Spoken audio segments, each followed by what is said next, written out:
আজকের আলোচনা army chief general ওয়াকারুজ্জামানের একের পর এক তিনটি অতি উচ্চ স্তরের বৈঠক কেন হলো, কি আলোচনা এবং কি সিদ্ধান্ত হলো সেই বিষয়টি নিয়ে।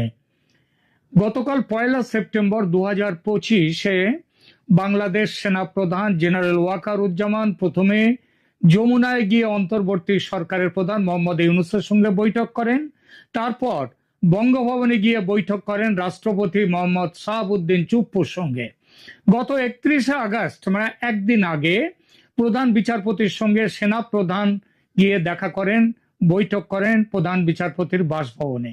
তারপর গতকালকের এই বৈঠক দুটো, খুব স্বাভাবিকভাবে প্রশ্ন ওঠে, বাংলাদেশে বড় কিছু ঘটতে চলেছে কি? দেখুন, বাংলাদেশের রাজনৈতিক পরিস্থিতি বিচার করলে সেনাপ্রধানের সাম্প্রতিক বৈঠকগুলি কোনো স্বাভাবিক বা কোনো অস্বাভাবিক বা অসাধারণ ঘটনা অবশ্যই নয়, কারণ এরকম ঘটার সম্ভাবনা অত্যন্ত সেটা বাংলাদেশে মজুদ রয়েছে।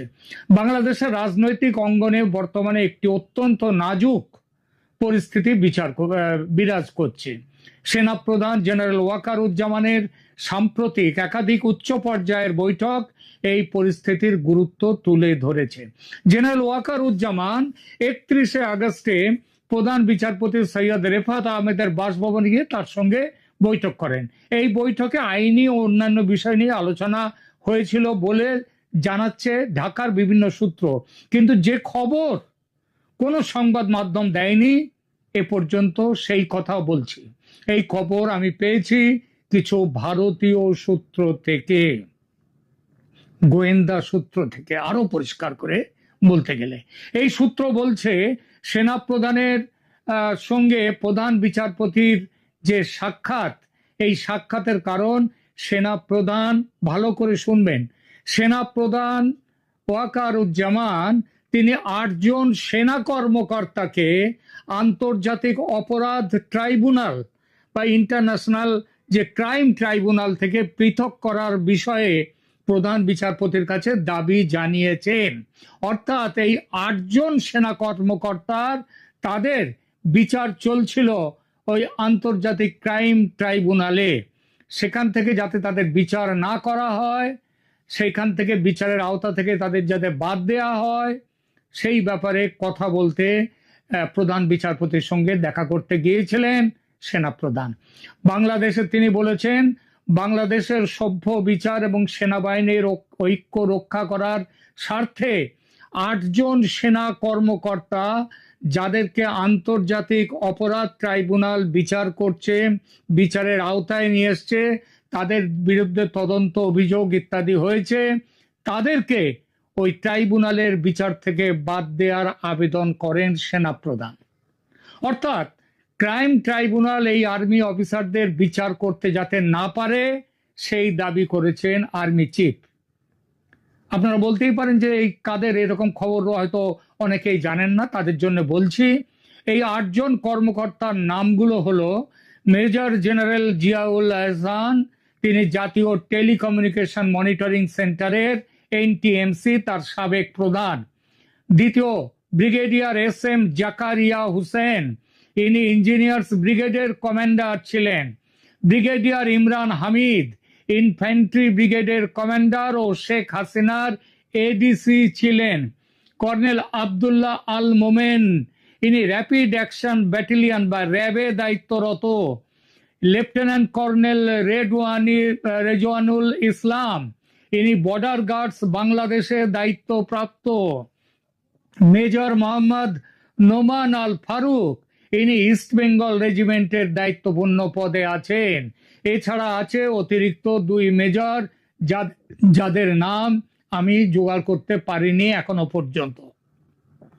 সেনাপ্রধানের যুক্তি ছিল রাজনৈতিক বিরোধিতার জন্য এই সেনা অফিসারদের বিরুদ্ধে আইসিটিতে অভিযোগ জানানো হয়েছে এবং তাদের বিচার চলছে। এই বিচার আইসিটির অর্থাৎ ইন্টারন্যাশনাল ক্রাইম ট্রাইব্যুনালের এখতিয়ার বহির্ভূত। কেন এখতিয়ার বহির্ভূত? আইসিটিতে চলমান এই বিচার পর্ব সেনা ও আদালতের মধ্যে অপ্রয়োজনীয় উত্তেজনা সৃষ্টি করছে বলে দাবি করেন ওয়াকারুজ্জামান, এবং ন্যায় বিচার নিশ্চিত করতে ক্রাইম ট্রাইব্যুনালের বিচার প্রক্রিয়া থেকে এদের বাদ না দিলে বাহিনীর মধ্যে বিরাট বিক্ষোভের সম্ভাবনা আছে, সে কথাও বলেছেন ওয়াকারুজ্জামান। প্রধান বিচারপতি সৈয়দ রেফাত আহমেদ বিষয়টি গুরুত্বের সঙ্গে বিচার করবেন, দেখবেন বলে এবং দ্রুত দেখবেন বলে তিনি আশ্বাস দিয়েছেন। এখন এই ঘটনা কিন্তু ছোটখাটো কোনো ঘটনা নয়, কারণ আইসিটি গঠন করেন শেখ হাসিনা তার এই দ্বিতীয়বারে ক্ষমতায় ফিরে এসে, এবং তার গঠনের কারণ ছিল ৭১-এর যুদ্ধ অপরাধীদের বিচার করা। কিন্তু ইউনূসের অন্তর্বর্তী সরকার নতুনভাবে এই ট্রাইব্যুনালের বিচার্য বিষয় সেটা সংশোধন করে এখানে আইসিটি বিচারের আওতায় নিয়ে এসেছেন শেখ হাসিনা সরকারের আমলে, শেখ হাসিনা সরকারের আমলে হওয়া অত্যাচারের অভিযোগকে ট্রাইব্যুনালের আওতায় শেখ হাসিনার আমলকে নিয়ে এসে বিচার শুরু হয়েছে। শুধু রাজনৈতিক নেতাদের এই আওতায় আনা হয়েছে এমন কিন্তু নয়, সেনা অধিকারীদেরও, এই ৮ জনের নাম তো করলাম, এদেরও নিয়ে আসা হয়েছে এই বিচারের আওতায়। এবং যেভাবে ট্রাইব্যুনালের বিচার্য বিষয় পাল্টানো হয়েছে, অর্থাৎ শেখ হাসিনা ৭১-এর যুদ্ধ অপরাধের জন্য করেছিলেন, আর এই আমলে সেই বিচারটা হয়েছে ২০০০ শেখ হাসিনার আমলের যে অভিযোগ, সেই অত্যাচারের অভিযোগ বিষয়। এইটা যেভাবে ট্রাইব্যুনালের বিচার্য বিষয় পাল্টে দেয়া যায়, কিন্তু তার একটা পদ্ধতি আছে আন্তর্জাতিক আইনে, সেই পদ্ধতির কিছুই এখানে গ্রাহ্য হয়নি, এবং এই কাজটা করেছে একটি অবৈধ সরকার, তারা এই কাজটা করেছে। এবং সেই জন্যে আজকে ওয়াকারুজ্জামান গত পরশু প্রধান বিচারপতি সৈয়দ রেফাত আহমেদের সঙ্গে দেখা করে এই বিষয়টি নিয়ে তার বক্তব্য জানিয়েছেন এবং বলেছেন যে ট্রাইব্যুনালের বিচার্য বিষয় পাল্টানো হয়েছে যে পদ্ধতিতে, সেটা অবৈধ, এটা গ্রাহ্য নয়। সুতরাং সেনা অফিসারদের এই ট্রাইব্যুনালের বিচার থেকে বাদ দেয়া হোক, এই দাবি তিনি প্রধান বিচারপতির কাছে করেছেন। একটু নজর করলে দেখা যাবে একটা বিরাট বড় প্যাঁচ আছে কিন্তু এই দাবির মধ্যে। এই দাবি যে শুধু ৮ জন সেনা অফিসারকে নিয়ে তা কিন্তু নয়, তারা প্রকাশ্যে দেখা যাচ্ছে ৮ জন, কিন্তু এর মধ্যে জড়িয়ে আছে শেখ হাসিনা সহ তার দলের অন্যান্য নেতাদের বিচার করার অধিকার এই ট্রাইব্যুনালের আছে কিনা, সেই প্রশ্নটিও। এখন প্রশ্ন, হঠাৎ এই বিষয়টি নিয়ে কেন প্রধান বিচারপতির সঙ্গে সাক্ষাৎ করলেন সেনাপ্রধান? একাধিক অসমর্থিত সূত্র থেকে জানতে পেরেছি এই বিষয়টি দেখার জন্য ওয়াকারুজ্জামানকে বলা হয়েছে ভারতের পক্ষ থেকে। অর্থাৎ এই বিষয়ে এইভাবে এগোবার যে লাইনটা বলা হয়েছে সেটা বলেছে ভারত। কেন বলেছে ভারত? কারণ এই সেপ্টেম্বরে শেখ হাসিনাকে দেশে ফেরানোর প্ল্যান আছে ভারতের। তার আগে ক্রাইম ট্রাইব্যুনালে হাসিনার বিরুদ্ধে যে মামলা চলছে, সেই সব মামলা যাতে না চলতে পারে তার একটা ব্যবস্থা করতে হবে। আর সেটা করা যাবে, যদি ব্যবস্থা না করা যায় তাহলে কি হবে? হাসিনা দেশে ফিরলেই তার গ্রেপ্তার হওয়ার সম্ভাবনা থাকে।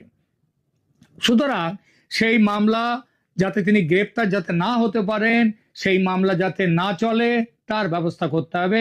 আর সেটা করা যাবে যদি ক্রাইম ট্রাইব্যুনালের সংশোধিত যে যাদের বিচারের আওতা, যার বলে হাসিনা এবং অন্যদের বিচারের আওতায় নিয়ে আসা হয়েছে, সেই সংশোধনীটাকেই যদি বাতিল করে দেয়া যায়। আর এই কাজটি করতে প্রধান বিচারপতির সঙ্গে জরুরি বৈঠকে বসেছিলেন সেনাপ্রধান। সামনে রেখেছেন হাসিনাকে কিংবা আওয়ামী লীগ নেতাদেরকে নয়, তিনি সামনে রেখেছেন ৮ সেনা অফিসারের মামলা, কিন্তু পেছনে আছে, নেপথ্যে আছে ক্রাইম ট্রাইব্যুনাল যেভাবে ৭১-এর যুদ্ধ অপরাধের বিচারের সঙ্গে আওয়ামী লীগ আমলের অপরাধের বিচার মিলিয়ে দেখছে, সেই দেখাটাকেই পুরোপুরি বাতিল করে দেয়া, অর্থাৎ সংশোধন করে যে আওতায় যাদেরকে নতুন আনা হয়েছে এই সংশোধনীটাকেই বাতিল করে দেয়া। সেনা অফিসারদের মামলা ট্রাইব্যুনালের আওতা থেকে বাদ দিতে গেলে যে পথে যেতে হবে, সেই একই পথে বাদ যাবেন আওয়ামী লীগের নেতা নেত্রীরা। এই বাদ যাওয়ার বা বাদ দেওয়ার পর্ব যত শীঘ্র সম্ভব করা যাবে শেখ হাসিনা এবং অন্য প্রবাসী নেতাদের আওয়ামী লীগের, তাদের দেশে ফেরা ততই ত্বরান্বিত হবে। যতদূর জানা যাচ্ছে, প্রধান বিচারপতি আশ্বস্ত করেছেন দ্রুত সিদ্ধান্ত নেবেন তিনি। এই হলো প্রধান বিচারপতির সঙ্গে সেনা প্রধানের সাক্ষাতের অন্যতম বড় কারণ বটে, তবে একমাত্র কারণ নয়। আগামী দিনে যেদিকে চলতে চাইছেন সেনা প্রধান, তার এটা হলো প্রথম বড় ধাপ। এর পরের ধাপে আছে অন্তর্বর্তী সরকার প্রধান ও রাষ্ট্রপতির সঙ্গে সাক্ষাৎ, যেটা হলো গতকাল 1 সেপ্টেম্বর। এদিন সেনাপ্রধান প্রথমে সকাল প্রায় 11টার দিকে যমুনায় প্রধান উপদেষ্টা অধ্যাপক মোহাম্মদ ইউনূসের সঙ্গে সাক্ষাৎ করেন। এরপরে সকাল 12টার দিকে বঙ্গভবনে গিয়ে তিনি দেখা করেন রাষ্ট্রপতি মোহাম্মদ শাহাবুদ্দিনের সঙ্গে। সেখানেও একটি বৈঠক হয়। কি হয়েছে এই দুই বৈঠকে? ওয়াকার সাহেবের 8 দিনের চীন সফরের ব্রিফিং প্রধান উপদেষ্টাকে করা, এটা একটা কারণ হতেই পারে। কিন্তু প্রধান উপদেষ্টা নিজেই যখন বিদেশ থেকে এসে রাষ্ট্রপতির সঙ্গে একদিনও সাক্ষাৎ করেন না, সুতরাং ওয়াকারের এই যে চীন সফরের ব্রিফিং করবেন প্রধান উপদেষ্টাকে, এই কথার মেনে নেওয়া যায় না। তার সঙ্গে আছে, এটা প্রচার যদিও হচ্ছে, এর সঙ্গে আছে দেশে আইন শৃঙ্খলার পরিস্থিতি নিয়ে, বিশেষ করে মব সন্ত্রাস, এবং আরো স্পষ্ট করে বললে গণ অধিকারের পরিষদের সভাপতি নূরকে পেটানোর ঘটনা। সেনাপ্রধান জানিয়ে দিয়েছেন মব কালচার আর সহ্য করা হবে না, অতএব এইসব খবরগুলো ওই হাসনাত সার্জিস ওদেরকে সব জানিয়ে দেয়া হোক। নির্বাচনের সুরক্ষার প্রশ্ন নিয়েও কথা হতে পারে প্রধান উপদেষ্টার সঙ্গে, অন্তত আমার ঢাকার সূত্র সে কথাটাও জানাচ্ছে। ওয়াকারুজ্জামান স্পষ্ট তার উত্তরে বলে দিয়েছেন আওয়ামী লীগকে বাদ দিয়ে নির্বাচন হবে না। সেনাপ্রধান মোহাম্মদ ইউনূসকে আরো বলেন নির্বাচনের তারিখ নিয়ে অনিশ্চয়তা এবং বিভিন্ন রাজনৈতিক দলগুলোর মধ্যে মতবিরোধ বাংলাদেশের অবস্থা আরো অস্থিতিশীল করে তুলতে পারে। সেনাপ্রধান এবং তার জন্য অন্তর্বর্তী সরকারের মধ্যে এই ব্যাপারটা নিয়ে যে ঠান্ডা যুদ্ধ, সেটাও প্রকাশ হয়েছে বৈঠকে। এরপর আসি রাষ্ট্রপতি শাহাবুদ্দিনের সঙ্গে আলোচনায়। সেই আলোচনায় মূলত উঠে এসেছে বিকল্প সরকার গঠনের বিষয়টি। সেনাপ্রধান পরিষ্কার জানিয়ে দিয়েছেন অবিলম্বে ইউনূসকে সরিয়ে দিয়ে কিংবা পদত্যাগে বাধ্য করে নতুন বিকল্প সরকার, কেয়ারটেকার সরকার গঠন করতে হবে। এটা এখনই যে করা দরকার, সেটা নিয়ে রাষ্ট্রপতি ও সেনাপ্রধান একমত হয়েছেন। কেননা বাংলাদেশের অস্থিতিশীলতা ভারত সহ পুরো দক্ষিণ এশিয়ার জন্য উদ্বেগের কারণ হয়ে উঠেছে। বিশেষত ভারত বাংলাদেশ সীমান্তের নিরাপত্তা এবং সংখ্যালঘু হিন্দু জনগোষ্ঠীর নিরাপত্তা নিয়ে ভারত কিন্তু খুব বেশি খুব চিন্তা করছে। এখন শেষ করি আলোচনা। সেনাপ্রধানের সাম্প্রতিক বৈঠক 3টি বাংলাদেশের রাজনৈতিক পরিস্থিতির জটিলতা প্রকাশ করছে। যদিও এই বৈঠকগুলি আনুষ্ঠানিকভাবে নিয়মিত প্রোটোকলের অংশ বলে উল্লেখ করা হয়েছে, তবে আদৌ প্রোটোকলের অংশ নয়। প্রধান বিচারপতির সঙ্গে দেশের আর্মি চিফের কখনো ওই দেখা করা, মিটিং করা, এগুলো কোনোদিন প্রোটোকল হতে পারে না, সেটা নয়। তার পেছনে অন্য কারণ, যে কারণগুলো বললাম। তবে বর্তমান রাজনৈতিক যে প্রেক্ষাপট, সেই প্রেক্ষাপটে এই ঘটনাগুলোর তাৎপর্য অনেক বেশি। সুতরাং আগামী কিছুদিনের মধ্যে ভারতে এই বাংলাদেশে বড় কিছু ঘটতে যাচ্ছে, সাধারণের এই অনুমান যথেষ্ট যুক্তিযুক্ত, ঘটতে যাচ্ছেই। এখনকার মতো এখানেই রাখছি, ভালো থাকবেন। দর্শক, সম্পূর্ণ ভিডিওটি দেখলেন, আশা করি বিষয়টি বুঝতে পেরেছেন। এই নিয়ে আপনার গুরুত্বপূর্ণ মন্তব্যটি অবশ্যই কমেন্ট বক্সে জানিয়ে দিবেন। ধন্যবাদ।